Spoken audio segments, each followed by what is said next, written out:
Ուրեմն ես ցած ուղիղ ասում եմ, ստորաբար խափել են ապեմ ես։ Մեզ ստեղ խոստացել են, որ երկու շաբթի օրը հստակեցված է, բայց բանը հստակեցված չի, այդ դու ասա ժամը։ Մեզ ասացին ախպեր կզանգեք, կգաք, մենք ասացինք, չէ, պետք չի որ մեզ զանգեք։ Մենք 12-ին ծնողներով ստե կլինենք, երբ որ կլինի այն պահը, որ մեզ կընդունեք ախպեր ջանը, իրեք մարդուն հարց տենալու։ Այդ վաղտ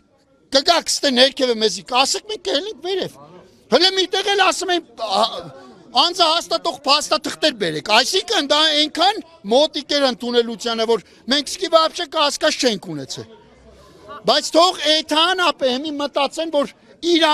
իրանց խոսքի տերը չեն, ինձ հիմա չի հետաքրքրում վերևից նստած իրանց ինչ են հրահանգե ու դառեն վեկալում իրանց վրա, թե իրանք են գալի ասում այդ ամեն ինչը, ինձ вообще որ սենց կոպիտ ասած կասնուտ չի անում, թող էթան իրանք մտածեն, որ խոսքը իրանք են տվել։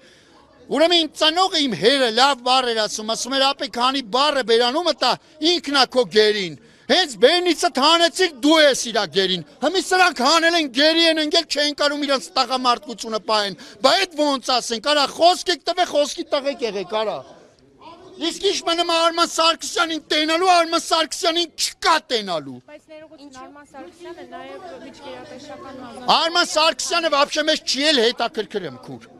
Հասկացանք, որտեվ Արման Սարգսյանին բազմիցս տեսել ենք։ Մեզ հետաքրքրում էր 3 կառույցի մարդիկ, 3 պաշտոնյա մարդիկ, որ այդ մարդկանց հարցեր ունենք տալու, մենք Արման Սարգսյանին հարց չունենք տալու, ախպեր, դու ֆրցնելով գցելով ջեբներս չի կարելի, չէ։